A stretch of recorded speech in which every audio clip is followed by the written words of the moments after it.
Hi friends, welcome to Pavi's Pantry. இன்னைக்கு நம்ம பார்க்க போறது நாக்கிலே சூற மாதிரி ஒரு ஸ்வீட் தாங்க. அப்படி என்னமா ஸ்வீட்னா அல்வானா பிடிக்காதவங்க யாருமே கிடையாது. ஏன்னா ரொம்ப ஈஸியா அப்படியே சாப்பிட்டுக்கிட்டே இருக்குன்னு தோணும். அதுவும் நம்ம இன்னைக்கு பார்க்க போறது பாம்பே அல்வாங்க. இது கடையில மட்டும்தான் கிடைக்கும். மோஸ்ட்லி இந்த கேரளா அந்த சைட்லாம் போனீங்கன்னா இது ரொம்ப அப்படி கலர் கலரா வச்சிருப்பாங்க. அந்த கலரை பார்க்கும்போதே சாப்பிடணும் அப்படின்னு ஒரு டெம்ட் ஆகும். அதை இப்போ வீட்டில் எவ்வளோ சிம்பிளா ஈஸியான மெத்தட்ல செய்யறது அப்படின்னு இன்னைக்கு நம்ம வீடியோவில் பார்க்குறோம்.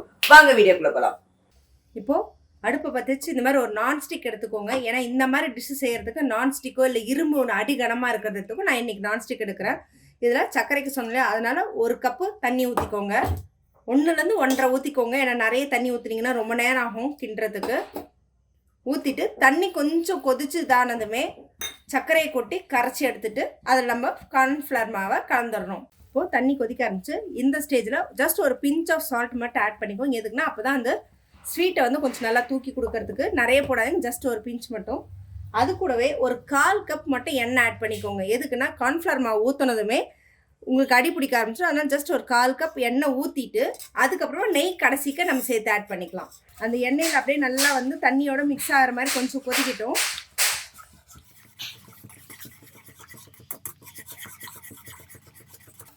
இப்போ இது நல்லா கொதிச்சிருச்சு. இந்த ஸ்டேஜில் நம்ம கரைச்சி வச்சிருக்கிற கார்ன்ஃப்ளவர் மாவை விட்டு நல்லா கிளறிங்க. ஏன்னா விட்டதுமே வந்து அடி பிடிக்க ஆரம்பிச்சிடும். ஏன்னா கெட்டி ஆகிடும் கார்ன்ஃப்ளவர் மாவு. ஸோ அதனால் கைவிடாமல் கிளறிக்கோங்க. ஆயில் மிக்ஸ் பண்ணுறதா இருந்தால் நீங்கள் ரீஃபைண்ட் ஆயிலை யூஸ் பண்ணிக்கோங்க. ஏன் அப்படின்னா இல்லை வேண்டாம் கீயே மிக்ஸ் பண்ணுறதுனால மிக்ஸ் பண்ணிக்கோங்க. எதுக்கு நான் இப்போ எண்ணெய் ஊற்றுனேன்னா இப்போ விட்ட உடனே என்ன கார்ன்ஃப்ளவர் மாவு அடியில் கட்டிக்கும். அந்த கட்டிக்காமல் இருக்கணுன்றதுக்காக தான் இதை வந்து எண்ணெயை நான் மிக்ஸ் பண்ணியிருக்கேன். ஏன்னா எனக்கு ஃபுல் கீ ஸ்மெல் இருந்தால் ஒரு மாதிரி இருக்கும், சாப்பிட மாட்டாங்க அப்படின்னா ஓகே. இல்லை எங்களுக்கு கீ எவ்வளோ இருந்தாலும் ஓகே அப்படின்னாலும் நீங்கள் அதை ட்ரை பண்ணலாம். கைவிடாமல் கொஞ்சம் மீடியம் ஃப்ளேம்லேயே வச்சுக்கோங்க. ரொம்ப ஹையாக வச்சிங்கன்னா கெட்டி ஆயிடுச்சுன்னா நல்லா இருக்காது. இந்த மாதிரி கெட்டி ஆகிட்டு வரும். ஸோ கைவிடாமல் கிளறிக்கிட்டே இருங்க. அப்போ தான் வந்து அல்வா செமையாக இருக்கும்.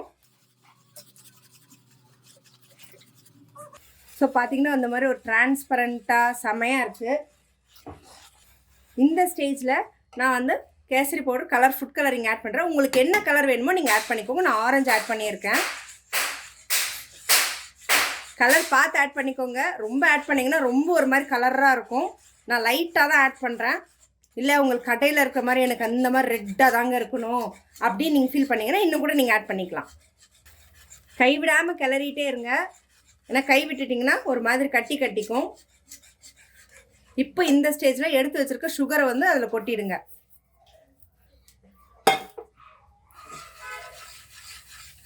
நல்லா கரையணும்.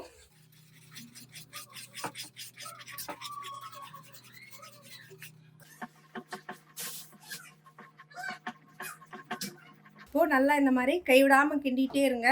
ஃப்ளேம் கொஞ்சம் மீடியம்லேயே வச்சுக்கோங்க. இல்லைனா வந்து கட்டிருச்சுன்னா பதம் மாறிடும். இந்த ஸ்டேஜில் வந்து நல்லா 2 ஸ்பூன் நெய் ஊற்றிக்கலாம். நெய் நிறைய வேணான்றவங்க கம்மியாக ஆட் பண்ணிக்கோங்க. எண்ணெய் மிக்ஸ் பண்ணி. இல்லை ஃபுல் நெய் வேணுனாலும் இன்னும் கூட நீங்கள் மிக்ஸ் பண்ணிக்கலாம். ஏன்னா எவ்வளோக்கெல்லாம் நெய் ஊற்றுறமோ அவ்வளோக்குள்ள வந்து டேஸ்ட் நல்லாயிருக்கும், ஃப்ளேவரும் நல்லாயிருக்கும். நீங்கள் ஊற்றும்போது இது மாதிரி நல்லா திரண்டு வரும். ஸோ இந்த மாதிரி கடாயில் சைடில் இருக்கிறது எல்லாத்தையும் இப்படி எடுத்திங்கனாக்கா அப்படி பதம் வந்து இப்படி ஒன்றா வர மாதிரி வரும், இப்படி திரண்டு வரும். இந்த ஸ்டேஜில் முந்திரி திராட்சை ஏற்கனவே வறுத்து வச்சுருக்கேன், அதை நீங்கள் ஆட் பண்ணிங்க. இல்லை உங்களுக்கு வந்து பாதாம் ஏதாவது வேணும் அப்படின்னாலுமே நீங்கள் ஆட் பண்ணிக்கலாம். ஏன்னா இது வந்து டைமிங் நிறைய எடுத்துக்கும். ஸோ அதனால் சீக்கிரமாக கட்டிக்கும். அதனால் ஃபஸ்ட்டே நீங்கள் வந்து முந்திரி திராட்சை எல்லாத்தையும் வறுத்து வச்சுக்கிறது கொஞ்சம் ஈஸி அண்ட் சேஃபர் மெத்தட். இப்போது ஒரு பிஞ்ச் ஏலக்காய் பவுடர் ஆட் பண்ணிக்கோங்க. நிறைய வேண்டாம். இப்படி தொட்டிங்கன்னா கையில் ஒட்டாத மாதிரி இருக்கும். உங்களுக்கு அந்த பதம் இப்படி எடுத்தால் இப்படி கையில் வர மாதிரி இருக்கும். இந்த ஸ்டேஜில் நீங்கள் ஆஃப் பண்ணிக்கிட்டால் போதும். உங்களுக்கு பதம் தெரியணும் அப்படின்னா ஜஸ்ட் இப்படி கையில் தொட்டால் இந்த மாதிரி உங்களுக்கு எடுத்தால் இப்படி நிற்கணும், ஷேப் மாதிரி அப்படி அந்த மாதிரி வச்சுக்கோங்க. ஓகே, இப்போ நல்லா வந்து பேனை விட்டு நல்லா அப்படி பிரிஞ்சு திரண்டு நிற்குது. இந்த ஸ்டேஜில் இதை கொட்டி ஒரு 3 ஹவர்ஸ் டிஸ்டர்ப் பண்ணுங்க. 2 to 3 ஹவர்ஸாக மினிமம் இருக்கணும். தயவுசெய்து ஃப்ரீசருக்குள்ளெல்லாம் வச்சு கூலிங்கெல்லாம் பண்ணாதீங்க. அப்புறம் எடுத்திங்கன்னா நல்லா இருக்காது சாப்பிட்றதுக்கு. 2 to 3 ஹவர்ஸ் டிஸ்டர்ப் பண்ணாமல் அப்படியே விட்டுட்டிங்கன்னா செம சூப்பராக ரெடி ஆகிடுங்க. இப்போ ஸ்டவ் ஆஃப் பண்ணிடலாம். இப்போது நான் வந்து பிளேட்டில் ஆயில் ஊற்றி இது பண்ணி வச்சுருக்கேன், கீ ஊற்றி. உங்களுக்கு மோல்டிங் மாதிரி வேணும், கடையில் இருக்கும்போது நீங்கள் அந்த மோல்டிங் பாக்ஸ் வேணாலும் அதை வச்சு கூட இது பண்ணிக்கலாம். அதை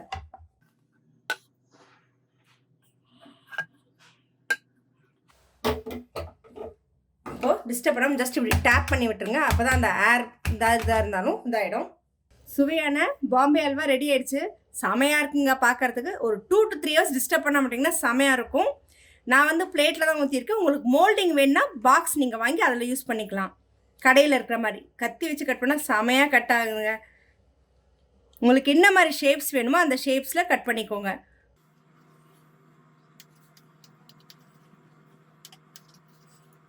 இந்த மாதிரி க்யூப்ஸாக போட்டுக்கோங்க. பசங்களுக்கு சாப்பிட்றதுக்கு ரொம்பவே டேஸ்டியாக பிடிக்கும். ஏன்னா கடையில் இந்த க்யூப்ஸை பார்த்து தான் எல்லாம் வந்து ரொம்ப அட்ராக்ட் ஆகி அட்மையர் ஆகி வாங்குவாங்க.